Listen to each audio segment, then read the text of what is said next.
Ibu Bapak, saudara-saudariku yang dikasihi oleh Tuhan, Shalom. Selamat berjumpa kembali dalam Renungan Harian Katolik Paroki Tomang, Jakarta. Hari ini hari Rabu, tanggal 7 Februari tahun 2024. Tema renungan kita hari ini adalah mengutamakan yang di dalam.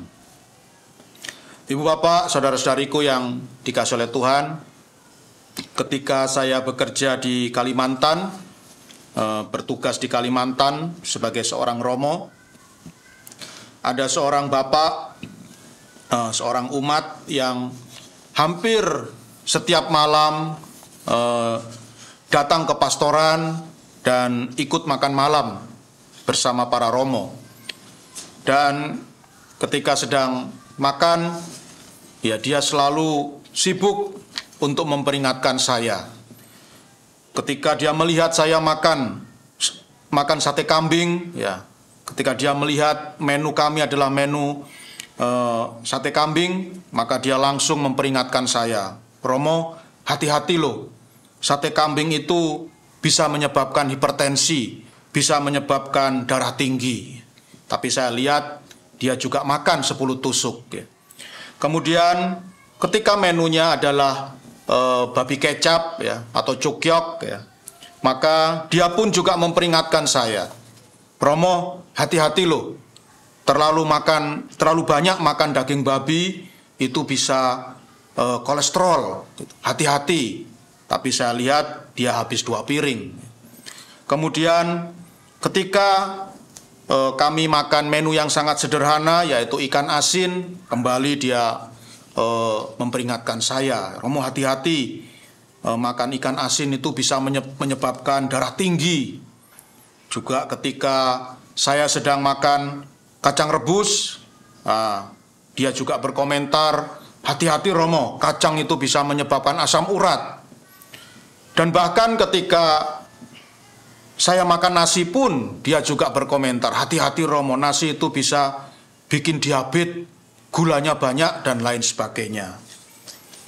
Tetapi saya lihat, ya, ketika saya bertanya kepada istrinya, ya ternyata bapak ini langganan pergi ke laboratorium, ya, karena dia sendiri sangat suka makan sate kambing, makan babi kecap, ikan asin, kacang rebus, dan tiap hari juga makan nasi. Ya, akhirnya saya pun tidak percaya dengan apa yang dia katakan. Dan satu kali dia merasa jengkel, lalu berkata kepada saya, Romo ini kok bandel sekali sih? Nanti kalau Romo ini sakit bagaimana? Sukanya makan sembarangan."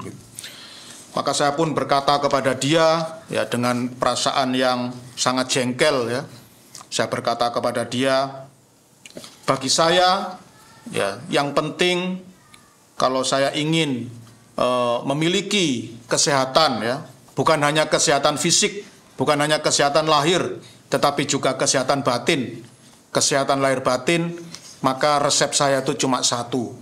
Amsal 17 ayat 22. Amsal bab 17 ayat 22. Lalu bapak ini pun bertanya kepada saya, "Apa bunyinya kitab Amsal bab 17 ayat 22? Maka saya pun berkata kepada dia, "Hati yang gembira adalah obat yang manjur." Jadi untuk apa?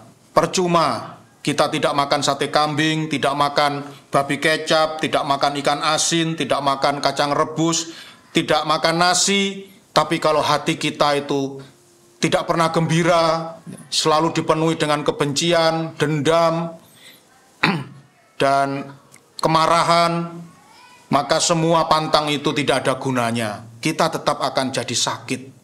Bagi saya yang penting itu adalah hati yang gembira, hati yang penuh sukacita, karena dijaga kebersihan dan kebeningannya.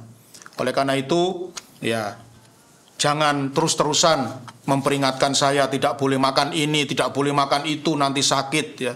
Sekarang hari ini saya justru memperingatkan Bapak, supaya Bapak sungguh-sungguh menjaga kebersihan hati Bapak, kebeningan hati Bapak, supaya selalu gembira, dan pasti Bapak akan mengalami sehat lahir dan batin. dan tidak perlu lagi mondar-mandir untuk check up di laboratorium. Ibu bapak, saudara-saudariku yang dikasihi oleh Tuhan, dalam Injil Markus bab 7 ayat 14 sampai 23 yang dibacakan dalam perayaan Ekaristi hari ini, Tuhan Yesus dengan tegas mengatakan bahwa apapun yang dari luar yang masuk ke dalam seseorang tidak dapat menajiskan dia, tetapi apa yang keluar dari seseorang itulah yang menajiskannya. Jadi dari ajaran Tuhan Yesus ini, dari kata-kata Tuhan Yesus ini kita boleh percaya bahwa sesungguhnya hal-hal yang dari luar itu tidak terlalu berbahaya, ya, tidak membahayakan kita, ya. Maka Tuhan Yesus pun, ya, iman Kristiani pun tidak mengenal aturan halal haram dalam hal makanan, ya, karena memang hal-hal yang dari luar itu tidak akan berbahaya sejauh, ya, kita menyikapinya, ya, sejauh kita mengkonsumsinya dengan penuh bijaksana. Tetapi Tuhan Yesus justru menekankan apa yang keluar dari diri kita, itulah yang harus kita waspadai.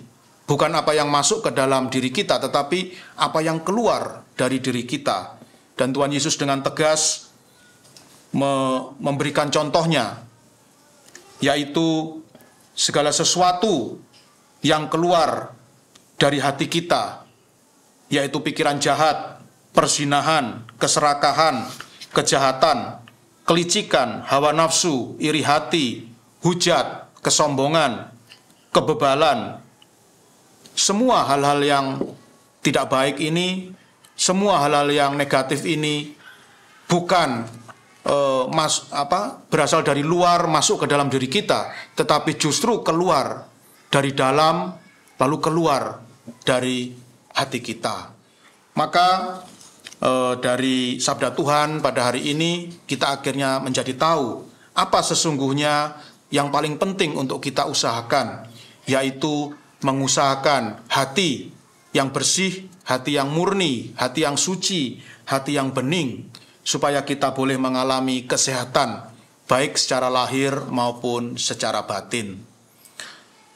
Ibu bapak, saudara-saudariku yang dikasihi oleh Tuhan, seorang kudus Karmel, Santa Teresia Avila, pernah berkata bahwa hati manusia itu bagaikan sebuah bola kristal, di mana di tengah-tengahnya terdapat istana Sang Baginda atau istana Allah, istana Tuhan.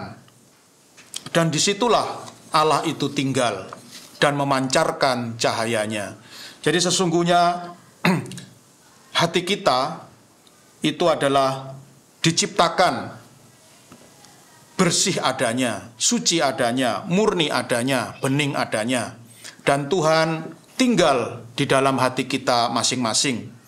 Hanya ya seringkali bagaikan bola kristal itu, seringkali kita lalai, seringkali kita lupa untuk membersihkannya. Kita membiarkan bola kristal ini, kita membiarkan hati kita dikotori oleh segala macam kejahatan, ya, seperti yang tadi sudah dikatakan oleh Tuhan Yesus, ya, iri dengki, kesombongan, kelicikan, hawa nafsu, perzinahan, dan lain sebagainya. Sehingga hati kita pun menjadi tidak bersih, bagaikan bola kristal yang penuh dilumuri oleh lumpur, sehingga cahaya Allah yang seharusnya memancar dari dalam hati kita itu tidak tampak, tidak kelihatan, tidak bisa dilihat oleh sesama kita. Oleh karena itu, ibu bapak, saudara-saudariku yang dikasihi oleh Tuhan, maka ini menjadi proyek kita, menjadi tugas kita yang sungguh sangat penting di dalam kehidupan, yaitu mengusahakan hati yang bersih, hati yang murni, hati yang jernih, hati yang bening, agar cahaya Allah yang tinggal di dalam hati kita sungguh-sungguh bisa memancar dan bisa dinikmati oleh sesama kita dan mereka boleh merasakan kebahagiaan karena kehadiran kita di tengah-tengah mereka. Maka marilah kita hindari hati kita ini dari segala hal yang tidak baik, seperti yang dikatakan oleh Tuhan Yesus tadi, yaitu pikiran jahat, persinahan, keserakahan, kejahatan, kelicikan, hawa nafsu, iri hati, hujat, kesombongan, dan kebebalan. Dan semoga dengan hati yang suci murni, hati yang bening, hati yang bersih, kita mampu menampakkan cahaya Allah kepada semua orang, dan semua orang boleh bersukacita, boleh bergembira karena kehadiran kita. Tuhan memberkati.